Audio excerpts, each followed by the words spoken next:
Hello and welcome, and in today's video I'm going to share with you the top 10 most well designed Ark Tames. So without further ado, let's get straight into it. So in at number 10 we have got the Mwing, and there are so many reasons for this creature being in this spot. Firstly, its model design is so well crafted and very intricate, kind of leading off of a sort of platypus design. It's something new and something innovative that we hadn't really seen before in the Ark game. And also on top of that, this is, in my opinion, the fastest glider out there. It can just gather up so much speed, and it does have a rather short learning curve compared to some other gliders which you might find in the game, which is why this, in my opinion, is even better designed than things like the rock drake and the I'm trying to think of more gliding creatures now, and it's falling behind me. Either way, creatures like the rock drake kind of fall behind in terms of gliding ability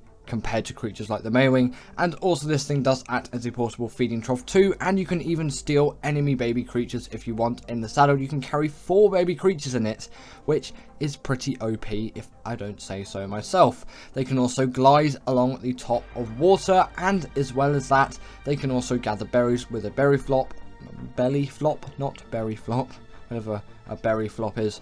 And yeah, you can gather berries that way, which is a nice, neat, cool feature. Next up, we have got the Snowow, and these things were first introduced in the game when Extinction came out, and there is just so many good things to write home about when talking about this creature. The same kind of goes for creatures like the Griffin as well, although I think this is a lot better in design, and obviously it is a newer creature. Wildcard has had some more time to work on gliding abilities on creatures, and this glides so much nicer than the Griffin, in my opinion. That might be slightly speed related, as I'm pretty sure they're a little bit slower than the Griffin, so it just seems a lot easier and more ergonomic to control. But they also are packed full of a lot more features which you wouldn't find on creatures like the Griffin, because that can glide and then attack creatures like that as well. But this thing has so much more, namely that kind of heat seeking ability, you could say, where you can just see any organism that gives off heat, which is pretty much everything in the game.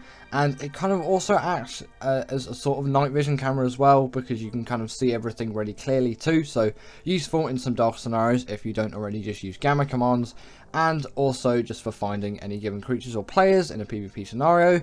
You also want to crank up that stamina, as they can heal creatures as well, and they will heal any type of creature, that being enemy creatures, your tamed ones, or just wild creatures, which can come in good handy if you're out in the wild and you've just put loads of tranks into a creature and you can see it's almost dead. You can quickly heal it up. It's going to freeze it, so you don't have to worry about it attacking you, and then you can just keep tranking it and its torpor won't go down so much, and also you don't have to wait for absolutely ages for that thing to heal up. The uses are pretty much endless, and you can also obviously just use this thing for healing up your own creatures in any given battle scenario, especially on Extinction, although maybe you wouldn't be doing that during the Titan boss fights. It seems like a bit of a tight squeeze to get all of that done. Next up, we've got the Gasbags, and I'm putting this thing higher than the Snowow because I think it really innovated in terms of Ark and its abilities and what it kind of stands for as a creature. It was a new method of travel. It wasn't a flyer or glider, because the Snowow kind of just made better on what was already there before, whereas no creature like this thing ever existed before, and pretty much nothing has really been like it since. I can't actually think of too much whatsoever, and you could say the Managama was quite a big innovator as well, so I'll give it just a quick mention here, although it is not on the rest of this list. And when talking about this creature and just its travel use, it's really cool how it's all been designed, and I do think this is a very difficult creature to control, and I'm really not particularly great at controlling it, but I'm sure if I really gave it some time I would actually be able to use this thing, and I can see where controlling it will be really easy and convenient. And it's kind of nice that you use oxygen instead of stamina to do it, like in terms of flying around. Obviously it makes sense because it's literally just essentially just a big ball of gas, and then you just pump that out and then you fly. But you know, maybe it's the only time an oxygen mutation is going to be accepted on a flyer. You just do have to be really careful sometimes, because you can lose all of this gas rather quickly, especially if you've got a low level one, and if you take loads of fall damage on this thing, because they do take fall damage, which is the only real downside, then yeah, you know, you're not really going to have a particularly great time. So that is definitely something to be careful of, but it shouldn't be too much an issue as long as you're careful and you dismount just before you hit the ground. But you know, there's always the issue of all the other creatures out there just trying to kill you. Next up, we have got the Rhinognatha, and this creature is here because it's just so jam-packed full of abilities, and it's a very new creature. It's ergonomically very sound, although my opinions on this creature aren't very high due to this thing being extremely OP. I feel like it ruins the balance of the game, but I still admit this is a very nicely designed creature with a suite of abilities, which I really do need to talk about, and it flies so smoothly, and also just its versatility is so huge. It really is a well designed creature, and I can tell that Wildcard thought this creature through and developed it properly and implemented it properly into the game. Obviously not my preferred creature, but I still do need to talk about why this is such a great creature. Firstly, looking at that model design, this thing is packed full of detail, and it really does not disappoint in terms of all of the cool features that you'll find all along its body. It is an extremely detailed model which looks very new and updated and very complex, and is quite pleasing to the eye. The taming method, if you didn't know already, is pretty much just been ripped off of the Reaper, except it impregnates a dino instead of you. And you know, that's, you need these resources now instead of actually just using XP. Preferred getting XP because some of those resources are annoying, but you really don't need 100% effectiveness with a creature like this, and taming it is actually relatively straightforward if you just give it a think through. They also deal tons of damage once tamed, and they can pick up creatures like Rexes, Paraceratheriums, and like honestly really huge creatures. Obviously no Gigas or Carnotaurus or creatures like that, that would be a little bit too far, and obviously they do kind of shoot sort of like a laser projectile thing, but I think it's with like honey, something like that, and that is also just going to deal tons of damage, and I'm pretty sure it slows down creatures as well, or I might be thinking slightly wrong on that front. Either way, insanely useful for PvP use, as you can decimate bases with it. Also, they just deal tons of damage, they can travel really fast and pick up loads of creatures. There's a lot of great versatility uses. You can even gather loads of metal with these things because their weight is astronomical. You can do so much with these things, and a lot of thought was definitely put into the design process. Next up, we have got the Desmodus, and this creature even further improves on the glider design which you'll find on something like the Snowow and the Griffin. Obviously it is a newer creature again, so Wildcard has yet again improved, and also the animations on this thing are a whole lot better than some of the animations that you'll find on the older suite of creatures which you'll find in across Ark's maps, I should say. Also, these things can create Sanguine Elixir, and they also are Bloodbag farms, and Sanguine Elixir will do 30% of the tame for you. Like that, click of a button, 30% of the tame done. Really useful for any players out there, and also the Bloodbag farm makes it extremely useful for taming other Desmoduses and also Bloodstalkers if that's your thing as well.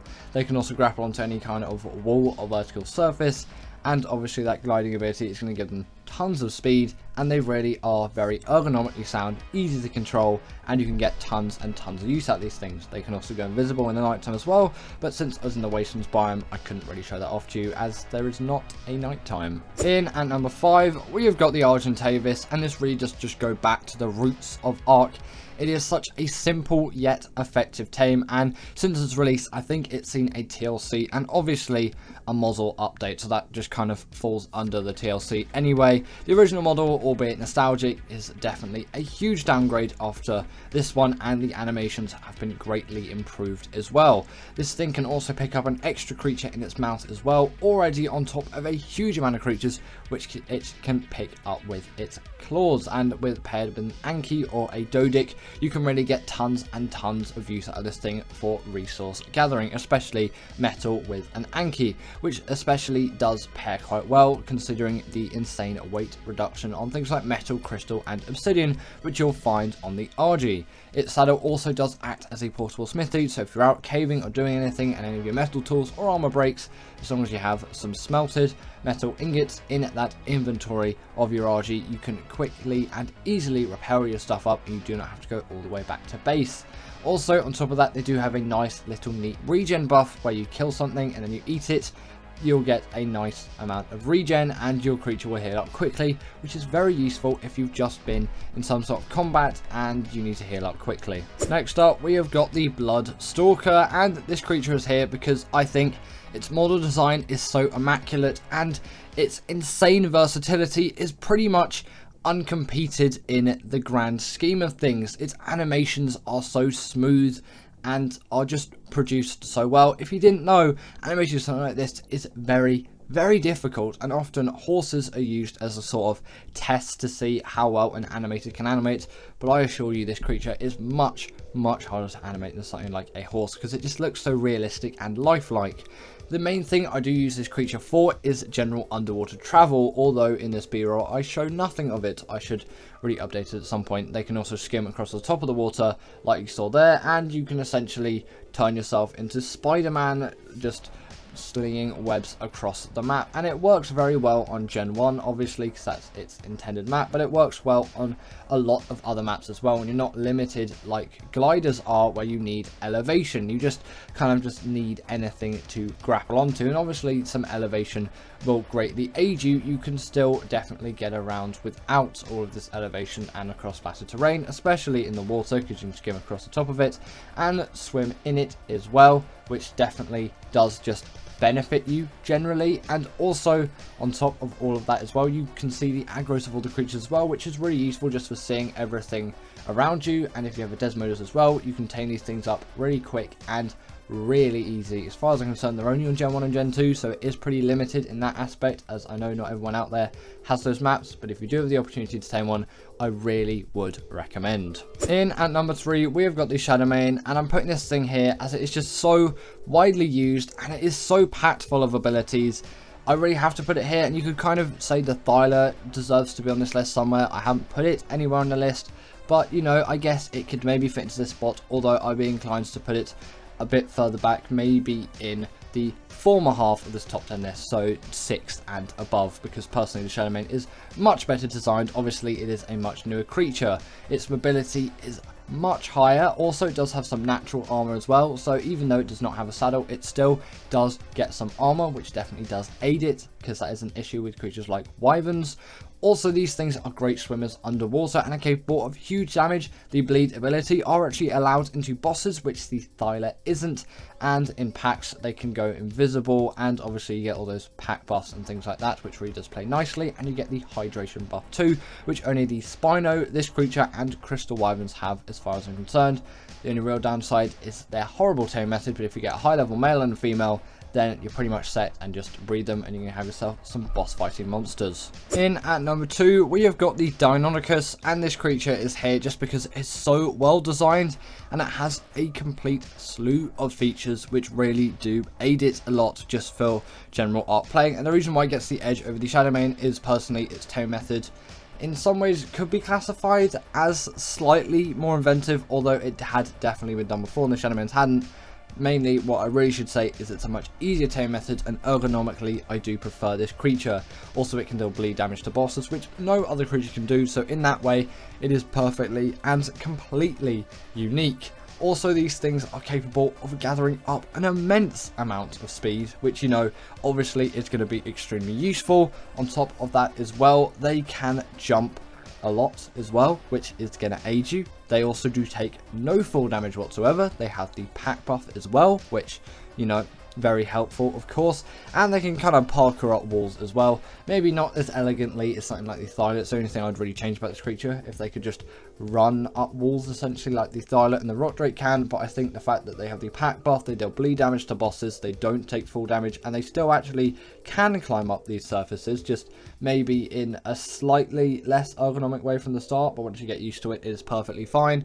They really do deserve to be above those creatures on the list. Obviously the Rock Drake's not even on the list, but still, that is why I think the Donus is just a better designed creature than the Shadowman. Also, I do kind of prefer the look of the model as well, as it's more real dinosaur and less fantasy creature, but I'd like to hear your opinions on that down below. And in number 1, we have got the Reaper, and it was kind of obvious that this creature did have to be here on the list. Like, look at this thing. It just fits into its environment so well. Its model is designed with such class, and it is packed full of abilities which you will absolutely love. And if you haven't used the Reaper, then be prepared to have some sort of excitement from the abilities of this creature. And also, it was the first creature to introduce that impregnation taming method, of which the Rhinoganatha basically just ripped off, except this one I think just still does it better, as gathering XP to get 100% effectiveness just is a much nicer system. Don't know why they had to change it, probably just to differentiate it more in terms of taming method, although still pretty much is a clone. So essentially what you do, you drain this thing down to a low enough health where it will glow. The Rhinoganatha sort of does the same, you just get it to as low as much health, you don't really get an indicator on that, and then it will impregnate you, and then you gather XP, and then you birth it from you. It doesn't matter if you're male or female. Someone must have thought that back in the day, but it really doesn't matter. That would mess up with the game design. Then you have yourself a baby Reaper. You'll need some pheromones to actually keep yourself going, because they'll kill you, and then once you have it, you have a creature which can deal insane amounts of damage. You can also slow creatures down with its tail ability. It's also can just jump really far. At least I'm pretty sure it could jump. It can do, its mobility is really insane, and it's capable of just so much. And give it up for our patrons, Ekaterina Puchkova and Karina Thorne, Dominic Maciejewski, sorry about that name, and everyone else that's on this list. All the people I've mentioned are paid members, and if you feel like that's something you want a shout out at the end of the video, go join the Patreon or become a paid YouTube member.